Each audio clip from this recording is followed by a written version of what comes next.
The Joe Rogan Experience. I really believe that to have optimum performance and to be optimum, that you have to have every spoke in the tire, that you need every single spoke, that you have to have a good relations with your family. Mm-hmm. You got to have love, and you got to have good things with your kids, and you got to have friends, and you got to have your health, and you got to sleep well, and you got to be hydrated, and you got to work out, and you got to have your business thing, and you got to have. I think you just have to have all these things to really have balance. And I think if one of the spokes isn't tight, that there's a bump in the wheel, and then you're just not gonna. I don't truly believe that you're performing at your optimum, because your head needs to be clear when you go into your performance, whatever that looks like. I think that's excellent advice. I think that makes a lot of sense, and it definitely keeps your mind clear. You have your bases covered. You're not you're not here but there, but somewhere else. I mean, and I know I've dealt with having all the spokes good, and I know that how that feels, and I know when it's good, you're clear, you're good. Yeah. You're and it's how we're meant to be. I mean, we're meant to have that be real clean. We're meant to have that there be some balance. Yeah. Got to have it. Yeah, that's why, even overworking. People think that, they think that's a badge of honor. Yeah, yeah. Like, oh, yeah, I work night thing and I don't sleep. And I'm like, yourself. Then you're compromising yourself. Yeah. I told Elon Musk that. Did you? Yeah. I went to SpaceX one time, and I pulled him aside. He was standing there. I go, hey, you got to take care of this. Put my hand on his chest. I just go, you got to take care of this, but you got to take care of you. What'd he say? He just, I don't know if he understood. He's a robot. Yeah, I don't think he understood me. Barely a person. I'm just saying, I don't think he.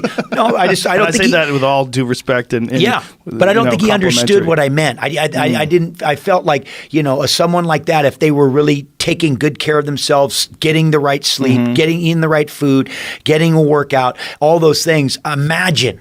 Right. Imagine, like if they can do what they're doing, burning it on both ends, imagine what they could do fully balanced. Well, I don't think he wants to do any more than what he's doing. I just think he's so obsessed with getting Tesla to run correctly.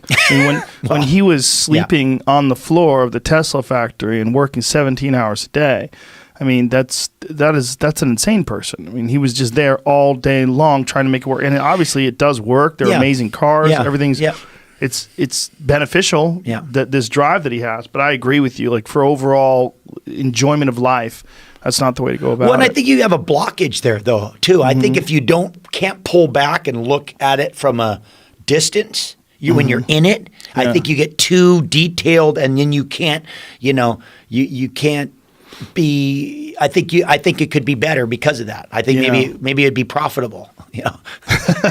It's hard, man. It's a hard fucking business. Well, yeah. You're competing against the big boys. Yeah, right. But what's interesting is oil. Even though they are doing that, he's managed to make something that's so different than anything else. Yeah. Do you have one? No, I don't. Fuck, man, they're crazy. Yeah. I was reluctant. I told him I would buy one when he did the podcast. Yeah. But I was like, God damn it, I like muscle cars. I like hearing engines. But I drove that thing. I was like, oh, other cars are stupid. They're all stupid. They are. They're archaic compared to that thing. They are. Well, and you see all the companies going that way now. You can see. We were, because my buddy Wildman and I were into electric stuff, and we went, and there was a guy that had an electric dragster, and we went down with this electric dragster, and it just smoked any top fuel dragster like beyond, but it didn't make noise, so no one wanted to watch it. So and you're like, what happened? No smell. Right. No noise, no flames, right. No good stuff. No burning gas, no pollution. Yeah, no pollution. So people were like, that's no fun.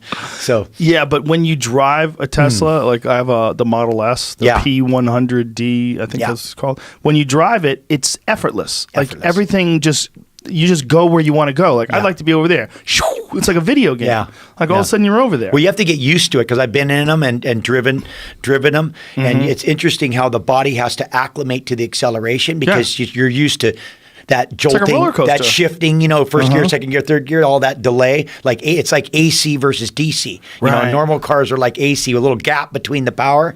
And when you get that, it's the body has to get used to the. I'm still not totally okay with not looking where you're going and just flipping it on autopilot, but I guess that's for the next generation. Well, that's fun on the highway, but Yeah. I look where I'm going and I keep my hand on the wheel, but it is fun to like shut 10% of your brain off and just let the car kind of handle the speed. And One, it does it well. Does it well. Yeah. Well, like I said, I think you need a person who's as obsessed as Elon Musk is to make something like that. But I agree with you. If he wants to enjoy his life. Well, just live longer. Maybe have more ideas. Have more influence. Like just be. I am only speaking that way. I just mean in the way of optimizing him, right? Optimizing him because of he's so amazing. Yeah. That let's optimize your amazingness by making you like be healthier, like take care of yourself so you can be around longer and maybe do more great things, right? So it's again, I'm just speaking personally about when you try to look at optimization, right? Like you're here, you only get so long, what are you doing, and are you really optimizing it by